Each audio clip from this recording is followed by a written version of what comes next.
What's up, YouTube? This is Too Raw for TV. So, as me recording this video, Ray Allen, who has been the all-time three-point king, as term as three-pointers made since I think the 2010-2011 season when he overtook Reggie Miller. I think it was that year. He has 2,973 made three-pointers. Steph Curry has 2,677. So at this point, barring injury, Curry should surpass Ray Allen sometime next year. But for the time being, Ray Allen is still the all-time leader in three-pointers made. And you would think that he would enjoy the NBA today. I mean, the three-point shot is used more than ever before. It dominates the NBA. On average, teams are shooting more than 35 three-point attempts per game. Some teams shoot more than 40 attempts per game. This was unfathomable even when I was a teenager. I remember in the late '90s, for instance, the Houston Rockets led the NBA in three-point attempts. I'm talking about the Houston Rocket team that had Charles Barkley, Olajuwon, Drexler, Katino Mobley, Michael Dickerson. I think that's the '98, then '99 without Drexler Rockets. Brent Price, that team. I think that team led the NBA with 23 three-pointers per game or something like that, three-point attempts, which at the time was a lot because the league average was about 14 on average. The complete opposite of them at the time would have been the Utah Jazz, who were taking maybe about 9 three-point attempts per game. And because the Utah Jazz were the pick and roll offense and they didn't really take a lot of threes, um, they usually led the NBA field goal percentage, usually somewhere between 49 to 50% from the floor. And they used to kill the Lakers. Uh, but anyway, Ray Allen's not a big fan of today's game, and he implores kids to not fall in love with the three-pointer. And this is what he had to say. He said that nowadays you're seeing guys pump fake. They can step sideways on the three-point line, and you're making it a tougher shot than necessarily getting into the paint and getting something mid-range. So I believe it's bad for the young kids that watch because what I tell my boys, I'm coaching AU team currently, and I tell them, I want you guys to pay attention to what goes on in college. Play hard, learn from the NBA, the do's and the don'ts, but don't settle for threes. I hated shooting threes to start a game because you want to kind of build your rhythm into it. Get to the free throw line, make some layups. Then the best time to shoot a three-pointer is an offensive rebound. I like to see the bigs have more of a footing back in the game. Man, that sound like one of us talking to what? You know what I'm saying? A lot of people get this impression that, some of us old heads, some of us, these old Thundercats ass niggas, you know what I'm saying? These niggas that just won't get out the way and let us shine. You let a nigga shine. Let a nigga shine. It's not that we hate the three. It's just, I think it's just, it's shot too much, you know? And see if he said anything else regarding today's game before I bloviate. Um, he said there is a lack of appeal to it right now, uh, watching because there's so many different dynamics to the game that are being lost, some of the NBA overall. I said this a couple of days ago on my Instagram feed, is that the mid-range game is being lost. You look at Toronto a couple of years ago, they won a championship. They had some great three-point shooters, but you saw them pump fake, get into the paint, shoot the mid-range shot. You can't always go to the basket because you have a big guy waiting on you, but you've seen them stop midway and take a pop shot. Now, one of the things I remember about growing up watching the NBA is that most of your great perimeter scorers had a mid-range game. Um, all of them. I know people tend to think all Reggie did was shoot threes, but he did not. Um, Reggie Miller, for his career, averaged, I think, about 4 3-pointers per game. But remember, this is a guy that was taking uh, between 12 to 14, maybe 15 shots a game. Most. He wasn't a volume scorer. He got to the line a lot. He made the most of his attempts, and he shot a couple threes. Remember, he only averaged 18 points a game. So a lot of his attempts were mid-range. Um, and when he was younger, he would occasionally take it to the cup. He wasn't a athletic guy, a big dunker, but he would, on occasion, take it to the basket. He wasn't a guy that just sat back and just shot threes. Larry Bird was not really by definition a three-point shooter.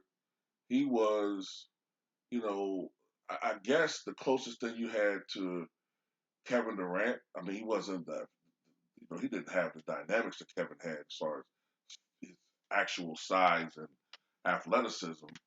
But this is a guy that was really a power forward playing the small forward position. But Larry could make shots from all over the court. Even Dominique Wilkins developed a respectable mid-range game. Jordan developed a deadly mid-range game.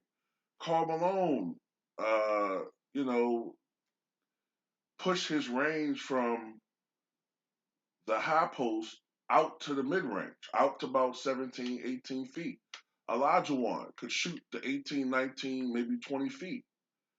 Dave Robinson, what I'm saying? Once he started playing off Tim Duncan and he kind of played more in the high post and the free throw line while Timmy did his thing down low, guys remember Dave Robinson used to crush those foul line jumpers. He used to crush the jumpers from the free throw line or from 14, 15 feet. Patrick Ewing, his ranges go out from, Patrick Ewing, when he first came to the NBA, he was an athletic beast. But toward the middle part and the end of his career, Patrick Ewing had range out to 17, 18 feet. So I don't understand this notion that, the analytics say that the mid range is, a bad shot and that the three pointer and the dunks and layups are the way to go. I think what it is really, it's not that the mid range is a bad shot. It's that the players today have lost the ability to make the mid range shot. Because, like I said before, all of the great scorers that I can recall all had mid range shots, unless you tumble some, Shaq or somebody. But um, Adrian Dantley had a mid range shot. Alex English, mid range shot. Now, Julius Erving was not a great, you know, consistent jump shooter, but what I'm saying, if you leave him, he can get a rhythm, he could knock him down in games, you know what I'm saying? Like he wasn't Bird, but what I'm saying, as he grew older, he had a respectable mid range shot, maybe out to about 15, 16 feet, maybe. Um, if you went further out than that, it was more inconsistent. But Glenn Robinson, Glenn Rice, all these guys, Jimmy Jackson, Jamal Mashburn, um, all of them, man. All these guys had mid-range jumpers. It's just that I would say it's just the 2000s, it's become a dying art. It's become a dying aspect of the game, much like the bank shot. We don't see that anymore. The last guy to utilize that was probably Tim Duncan. He's gone. The hook shot, gone. Everything is just everybody does the same thing, and it's not good for basketball. And what's funny too? When the three-point shot first was installed in the NBA back in 1979, 1980, it did not take off. Most of the guys, most of the coaches, because back then coaches probably had a little bit more control than they do now, a little bit more authority. Coaches and even players, they didn't like the shot. They didn't like it. They thought it was gimmicky. Remember, it came from the ABA. It just, you know, and maybe some of it is because people don't like change. They didn't like it when it was implemented in college on a grand level in 85, 86. The college coaches, they despised it. They hated the three-point shot. And, it really didn't become popular until Larry Bird, popularized it. Larry Bird shot a respectable amount his rookie year. Then for the next 4 years, he stopped shooting them because he didn't really like that shot. And then toward the mid 80s, he started shooting them more. And then he started getting, winning the 3-point contest. And then the 3-point shot started becoming more popular, because one of the star players started shooting it more. Although another guy that was shooting it before Larry, but he wasn't as big a star, was Dr. Duncanstein during Griffith Utah Jazz. He set a record one year with 92 made 3-point field goals. Then he broke his record. I think it was 91, then it was 92 the next year, something like that. But then you start seeing these 3-point specialists in the league. You start seeing the Craig Hodges. Then you start seeing guys that were great great scorers, but they also were utilizing the 3-point shot coming into the NBA. You start seeing that with the Dale Ellises and the Michael Adams and the Glenn Rices, guys that were great scorers, but also could knock down the three ball. Not just specialists like Craig Hodges, and Steve Kerr, and Tim Legler, guys like that. Those guys are 3-point specialists. Trent Tucker, another example of a 3-point specialist. Then in the 90s, I think that was the best time because you saw the 90s into the 2000s was a perfect blend. Um, Guys still weren't shooting the three a lot in the early 90s, but it was being used a little bit more by some teams. One team that comes to mind is the Phoenix Suns. All right, back when they had, this is before Barkley. Remember when they had Tom Chambers, who else on that team? Kevin Johnson in his prime. I think Eddie Johnson, not Fast Eddie that died recently, but the other Eddie Johnson that had over 19,000 points in his career. I think he finished his career with the Houston Rockets coming off the bench. And who else they had? Jeff Hornacek. That was a team, what I'm saying, that utilized the three a lot. The Sonics did as well because they had, who was on that team? Dana Barros. I believe they had Dale Ellis for a minute. I think someone else. But I think you really started seeing that shot go on another level in the mid 90s. The Houston Rockets, when they were winning championships, they had 3-point guys that could knock them down. Robert Ory, Vernon Maxwell, the first year they won a title. Sam Cassell could knock them down. Mario Elie was a great 3-point shooter by the percentages. He usually shot somewhere between 37 to 40% from three. He was a very good 3-point shooter. Um, you know, Matt Bullard was what we would call today a big, that stretched to four. He could shoot him. He played the power forward position. Tracy Murray could knock him down. You know what I'm saying? They're one of the first teams to really shoot that three at a grand level. And then you had Dennis Scott, who was really revolutionary in a lot of ways. And let's do a video about him because Dennis Scott was the first guy to really live behind that line. Think about it. Like he was the first starter who almost exclusively shot nothing but threes. He was kind of revolutionary. The year in 1995-96 when he shot, I think he made 267 out of, what was it, 628 three-pointers? Something that I used to know the exact number. But I think he made 267 three-pointers. That was a record for 10 years until Ray Allen broke it when he was with the Sonics. That same year, George McCloud with the Dallas Mavericks hit 259. And but this was also when the line had been pushed in, and you saw a lot of people shooting that shot. Mookie Blaylock, Reggie Miller started shooting it more. Um, you know, but I would say from the mid '90s until the early 2000 teens, it kind of stagnated. Like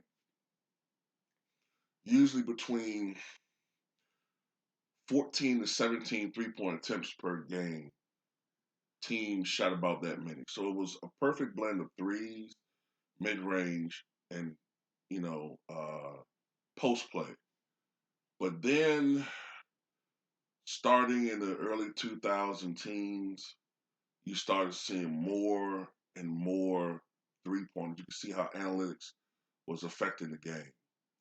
One of the first teams that kind of started this trend, in my opinion, wasn't the Warriors, but the 2011 Dallas Mavericks. The 2011 Dallas Mavericks averaged 23 three-point attempts per game, and they were led by a guy, Dirk Nowitzki, that was a European-style player who predominantly shot the mid-range and the three-pointer. And you look at that team, they had nothing but guys that could knock down threes. Whether you're talking about Jason Terry, whether you're talking about the older Jason Kidd who could always knock down that standstill straight ahead three at 34, 35% clip. Whether you're talking about Peja Stojakovic's last year, even though he could be a little inconsistent in the clutch, he's still one of the great three-point shooters, usually around 40%. And and other guys too. I just can't think of off the top of my head, but they had a lot of guys on that team that could shoot threes. And then you started seeing this trend outside of Miami where guys were shooting threes. And this is where the misconception is, in my opinion. People get the impression that the three-point revolution started with the Warriors, but it did not. That trend was starting, like I said, even back with the Dallas Mavericks in 2011.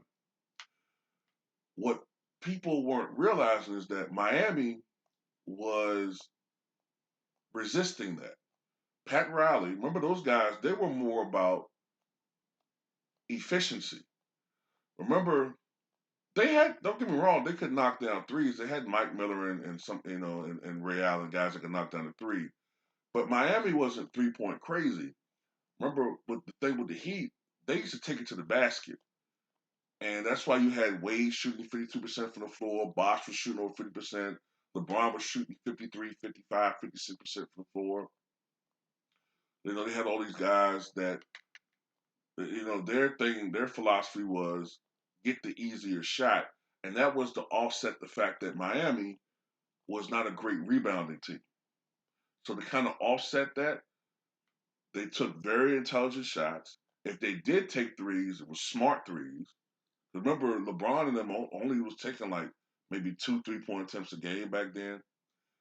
And they played great overall team defense.